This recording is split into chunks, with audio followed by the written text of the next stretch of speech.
Awesome. Hey, everyone. My name is Jay. I'm one of the co-founders of Say, and I lead engineering. And today we also have Dan with us, and we're going to be dropping some alpha on Say. Let's go. So the best way to get started with Say is to talk about DEXs.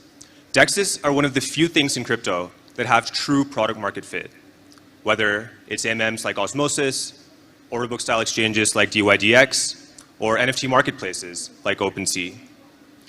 The only problem is the general purpose chains hold back exchanges.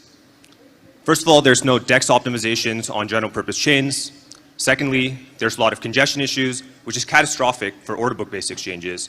And they're still a tad bit too slow, even the newer ones like Aptos and Sui. And this isn't really even the fault of the layer ones. This is because DEXs are unique applications, especially order book exchanges that have really high throughput and latency requirements. So because of this, we started to build Say, which is an L1 that's optimized for trading, helping give exchanges an unfair advantage. So from the technical side, there's a few things that we've done that are very interesting. First of all, we have a native order matching engine that helps exchanges scale. Second, we've added in a new consensus layer called Twin Turbo Consensus, which helps improve latency and throughput. And lastly, we've made use of market-based parallelization. So we're currently the only Cosmos chain that is making use of parallelization. So today, I'm going to be telling a story about Twin Turbo Consensus. When we originally got started with Say, we got most of the chain built out, and then we wanted to see how we can become faster. So basically have higher throughput, lower latency, and figure out how we can help exchanges scale. So we started off with baseline Cosmos metrics. Then afterwards, we chatted with Zaki, chatted with Marco, and we got ideas for how we can change the Tendermint configurations to get better performance. So we did that. We got up to 7,400 orders per second, and then we started looking into what we can do next. So then we looked into how the end block is processed. We realized that it's CPU bound, and then we added in parallelization, which got us up to 12,000 orders per second. What we looked into afterwards was more of the actual consensus layer, how blocks are propagated and how blocks are processed. And that is called Twin Turbo Consensus. So it's made up of two things. The first thing is intelligent block propagation, and the second thing is optimistic block processing. So I'll start off by talking about intelligent block propagation. So let's say, for example, I am a block proposer, and Dan is a validator. So I'm going to be proposing a block, and Dan is going to be voting on it. Both of us have our own local mempools, and in this diagram over here, I mean, the main difference is that both of us have transactions A through F, and then I have G, and he has H. And that's just because different validators will be receiving different transactions based off the network topology. So sometimes it might take a little bit longer for certain transactions to make it to a validator. So I'm the block proposer. I create a block. In this case, I create a block that has transactions A through E inside of it. Right? Pretty straightforward so far. The way that Tendermint normally works afterwards is I will create a block proposal. So this is going to be one message that has the block ID inside of it, which is a hash of the entire block. I will then send that block proposal to Dan. I will also take the block itself, break it up into chunks, and then send that over to Dan as well. So what does Dan experience? Well, Dan is waiting. Then he receives the block proposal. He waits some more. Then he receives the first chunk. Then he waits some more. And then he receives the second chunk. So from Dan's standpoint, he's spending a lot of time waiting to receive these chunks. And the content of these chunks is content that Dan already has in his mempool, right? Transactions A through E are what are getting sent, and Dan already has transactions A through E, which if you think about it, is extremely wasteful. Like he's just waiting even though he already has this data. And we did we looked into how this is working in our internal testnet, and we actually found that 99.99% of the time, validators have every single transaction that is being proposed in the block. That's crazy, right? That means almost every single transaction is already there with each validator, except they're still waiting to get every single transaction sent over as part of this block propagation layer. So we thought we could do better than that. We thought this was very inefficient, and that's what intelligent block propagation is. So the solution that we came up with is to change the block proposal. So if you look at the diagram, on the left-hand side is what's happening with normal Tendermint. On the right-hand side is what we're doing with intelligent block propagation. Right? So if you look closely, the main difference is that we have hashes of transactions A through E included in the block proposal. Well, how does this change anything, and how does this process work now? So the first part of it stays the exact same. We still have the block proposer, which is me, creating a block by looking at transactions in my mempool. But then the second part is a lot more interesting. So in the happy path, I'm going to be sending a block proposal that has hashes of transactions A3 over to Dan. And Dan already has transactions A3 in his mempool. So what he can do is he can look at his mempool, he sees transactions A3, and he can construct the block locally, rather than having to wait for the network latency to be receiving all of these block chunks. So this is the happy path. It greatly improves throughput. What about the unhappy path? So in the 0.01%, sorry, not 0.001, in the remaining percentage of the time, Dan will fall back to using the same mechanism that was previously being used.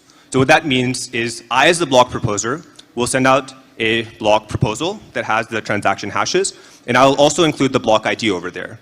And then I will continue to take the block, break it up into chunks, and then send those out over the network. So in the unhappy path, Dan will just be using the same exact mechanism as normal Tendermint, and in the happy path, he'll be benefiting a lot from throughput. So this is a lot faster. We observed that this actually led to a 40% improvement in throughput, which is massive because we've already made all the low-hanging optimizations that could be made. So this was a massive win for Say. So before I continue, can you guys just raise your hand if you understood what I was saying around intelligent block propagation? Awesome. I'm actually seeing a lot of hands, so I'm pretty happy about that. But if anyone has any questions, I'll be at the Say booth after this talk. So if anyone wants to talk about block propagation, I'm your guy. Okay, the second thing that we did is optimistic block proposals, or optimistic block processing. So this is actually a lot simpler for concept. What happens right now with Tendermint is that as a block proposer, I'll send a block to Dan, then Dan will run some sanity checks on it, and then he'll just hold on to the block, and then he'll vote on the block through pre-vote and pre-commit, and then he'll actually start processing the block. So what this means is he's actually holding on to the block, but not doing anything with it during the length of pre-vote and pre-commit, which is bad, right? And it kind of makes sense because you don't know if the block is actually going to get accepted or not. If you're thinking there's going to be very adverse Byzantine nodes in the network, then it's better to not do anything. But what we've noticed is that most of the time, the first block is the one that ends up getting processed. Like the first block is the one that everyone votes on, and then it ends up getting processed anyway. So because of that, we realized it makes more sense to be optimistic. So what optimistic block processing is we will take the first block at any given height, and as soon as the validator receives it and runs sanity checks on it, they will then start processing the block in parallel with pre-vote and pre-commit. So if you look at the diagram, pre-vote, pre-commit are happening, and at the same time, we're doing block processing. So through this, we're able to have the block get processed faster, we're able to update state faster, and the overall latency goes down. So this is the happy path, right? What happens if there's a Byzantine node or validator makes a mistake, and then you're not able to optimistically process? So what's actually happening under the hood is that we are taking whatever the proposal is, we're updating a candidate state. If it's successful, then we'll commit that state. If it's unsuccessful, then we'll discard that state. And then we'll move on to the next round, and then from the next round onwards for any given height, we'll just be processing it the normal way where it gets processed after pre-commit. So through this, we observed nearly a 33% improvement in throughput as well, which is massive for Say. So overall, through Twin Turbo Consensus, we've been able to get up to 22,000 orders per second that we're processing, largely using core Tendermint. And we're also able to get around 450 millisecond block times. So if anyone wants to chat about this, I'll be at the booth afterwards. I'm happy to go more in depth on this. And I'll now pass it over to Dan to talk more about Say ecosystem. Oh yeah, thanks Jay. And big props to you and leading up the engineering team, configuring Tendermint to getting to sub-half-second block times and 22,000 orders per second. That's insane. It's the fastest Cosmos SDK chain ever, and it's helping us to execute our vision. So at the beginning of this year, we had this vision of building the core infrastructure for decentralized exchanges and trading applications to be able to succeed on chain.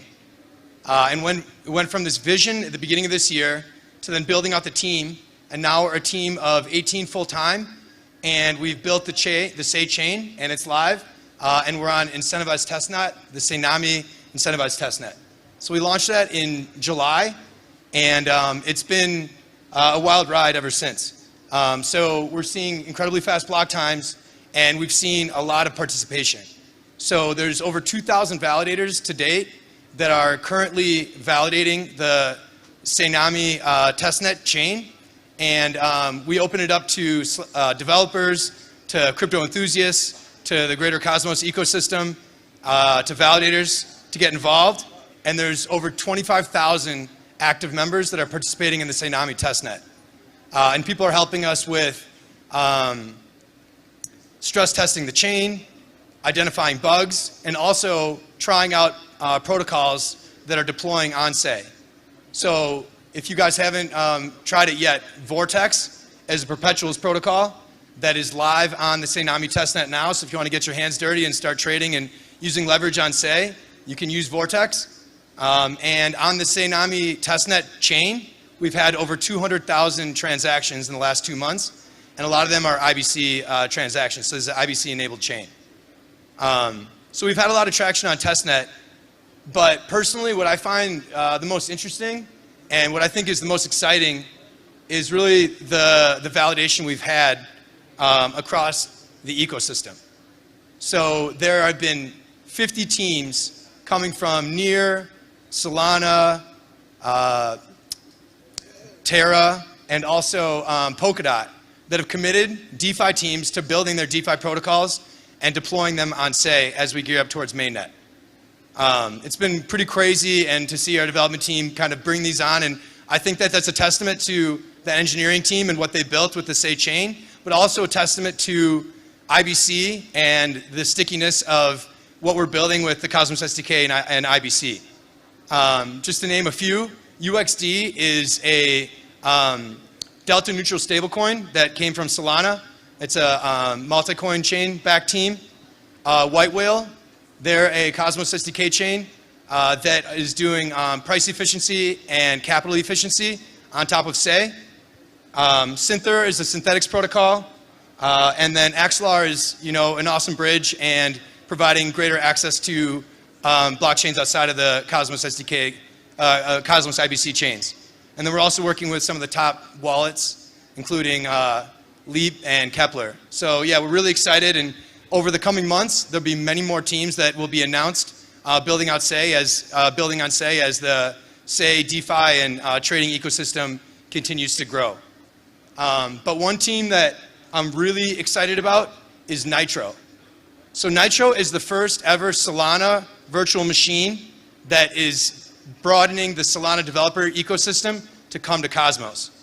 So it's the first ever C-level VM, SVM, as an optimistic rollup on top of Sei, so that Solana developer community can deploy their applications natively within building on Rust and the C-level consensus, and deploying them natively on Sei and getting access to the broader Cosmos IBC.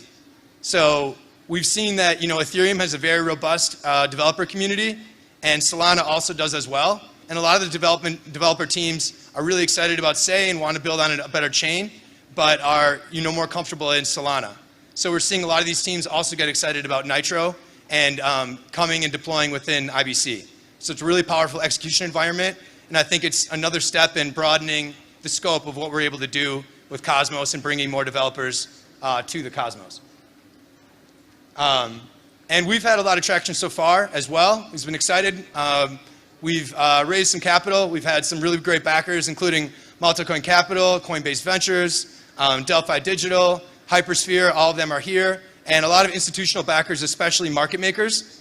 We see that the industry, especially within DeFi, is continuing to evolve, and institutions are getting involved. And so as we're building out the core infrastructure for DeFi applications, we want to make it easy for teams that are coming to Sei to be able to get liquidity and have institutional market making. And with that, today is an exciting day. We are announcing right now a $50 million Sei ecosystem and liquidity fund that just went live today. There's a TechCrunch article that just went out about it. I'm really stoked. And as the developer community continues to grow, and as more people are finding great opportunities to build, DEXs, to build synthetic protocols, to build derivatives, to build DeFi primitives, and you're excited about building and launching on Sei and growing out within Cosmos IBC, there's opportunities for you. So we've had really good backers that are supporting us on this, and I'm really excited to see kind of what the next wave of DeFi founders are looking like. And if you're looking to build a killer app, come talk to us at the booth, and you can apply now live. Our Twitter account, Sei Network. We just posted about the ecosystem fund, and the application is live as of right now. So we're excited about all we're building, and we're excited about the growth of IBC. I was at Cosmoverse just last November, and less than a year later, it's incredible to see this burgeoning ecosystem. And I think we're at 50 plus IBC-enabled chains now. And a year from now, I'm expecting it to be 200 plus. So yeah, I'm stoked about all we're building, and yeah, excited for all that we have ahead. Come find us at the booth if you have any questions. Awesome. Thank you, everyone. Cheers.